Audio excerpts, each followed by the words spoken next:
Yeah. Yeah. Yes.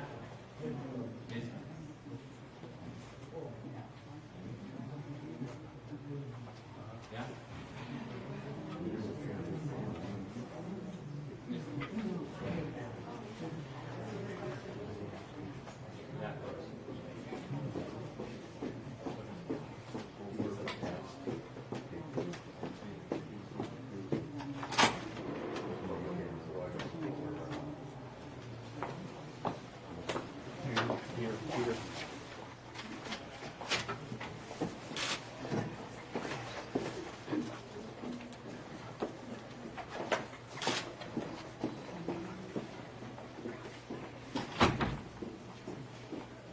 Ready for me?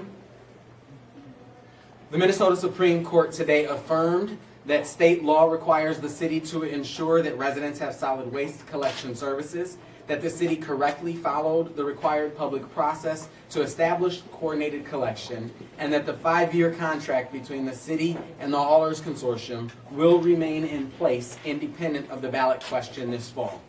With this clear decision, there is no question about whether or not the contract will remain in place. Citywide hauling will continue uninterrupted in the city of St. Paul.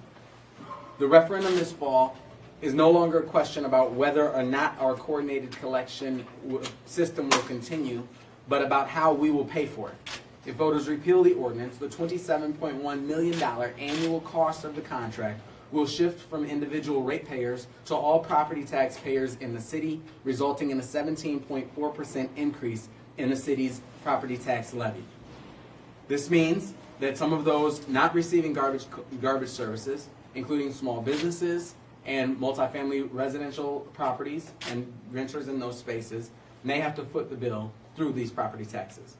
Because our city is at its best when our residents are engaged in the important work of shaping the future of our city together, I encourage voters to educate themselves on the impacts of a yes vote and on the impacts of a no vote and participate in the public process.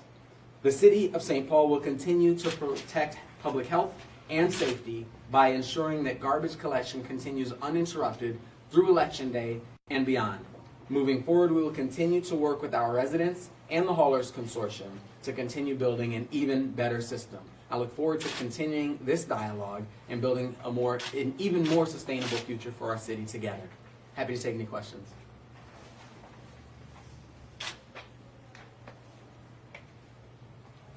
Was this a No surprise? questions?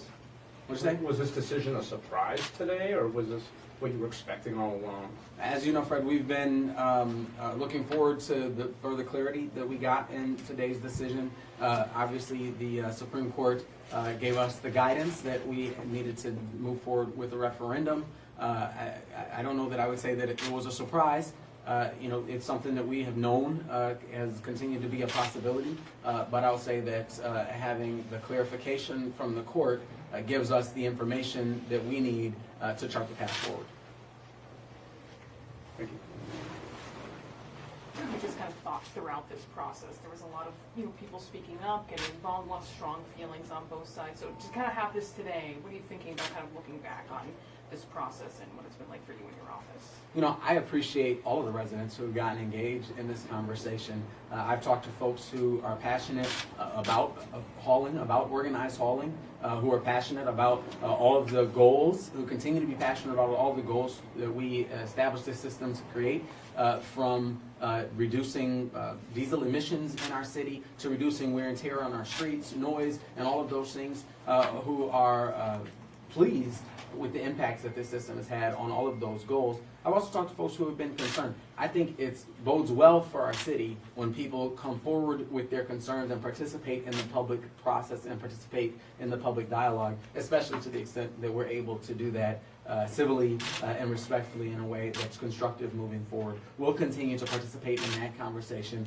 and continue to invite every resident who wants to participate in that conversation constructively to do so with us. Is there any place, like maybe on the city website, where people can kind of get a breakdown of what this vote means if maybe they didn't catch today's announcement or they just want to be obviously informed when they go to the ballot? Yes.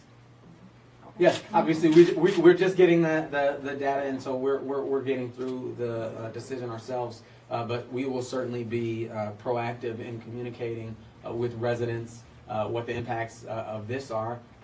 It's important for all of us, I believe, for our residents and our taxpayers and our voters to have accurate information as they go to the polls to determine the future of this program.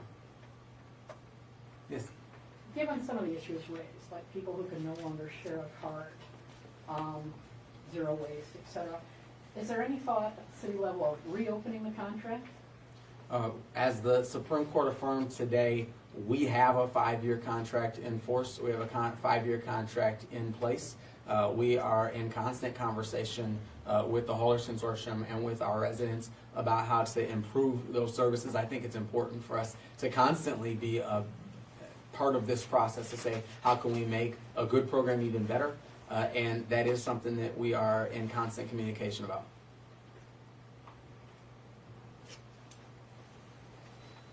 Other questions? Fantastic. Thank you all.